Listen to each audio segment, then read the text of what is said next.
Hello guys, সবাই কেমন আছো?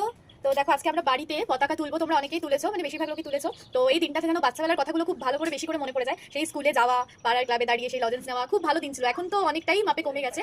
তো দেখো, আমি কিন্তু তার জন্য রেডি হয়ে নিয়েছি। আমি একটা সাদা রঙের কুর্তি পরেছি, তার সাথে দেখো হাতে ব্যান্ড লাগিয়েছি, আর পতাকা নিয়ে রেডি। এখন সবটা রেডি হবে, কি কি করবো তোমাদের দেখাবো। তো চলো দেখতে থাকো গাইস। সকাল সকাল স্নান করে রেডি হয়ে আমরা এখন পতাকা তোলার জন্য প্রিপারেশন নিচ্ছি। রেডি হয়ে দেখো ফুল নিয়ে চলে এসেছি এখানে। এখন তার জন্য পতাকা কোথায় তোলা হবে সেই সব রেডি করা হচ্ছে। আমরা কিন্তু প্রত্যেক বছরই তুলি, কিন্তু আগে ভিডিও করতাম না। তো এই বছরটা তোমাদের সাথে শেয়ার করছি। এখনো রেডি হয়নি, পতাকাটা রেডি করে পরে দেখা হচ্ছে। ওয়েট করো। আমরা পতাকা তোলার পরে কিছু ছবি তুলে নিয়েছিলাম সবাই মিলে। বন্ধুরা, আমাদের পতাকা তোলা কমপ্লিট হয়ে গেছে। তো প্রচন্ড রোদ্দুর, দেখতেই পাচ্ছ।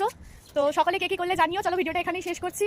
দেখা হবে পরের ভিডিওতে। ভালো লাগলে লাইক শেয়ার করে পাশে থেকো। আর আগের ভিডিওতে তোমরা অনেক অনেক ভালোবাসা দিয়েছো, তার জন্য অনেক অনেক তোমাদেরকে ধন্যবাদ। এরকম ভাবেই আমাকে সাপোর্ট করো, পাশে থেকো, যাতে আমি আরো এগিয়ে যেতে পারি। তোমাদের সাপোর্ট ছাড়া কিন্তু কিছুই সম্ভব নয়। তো সেটা নিয়ে আমি পরে একটা ভিডিও করবো।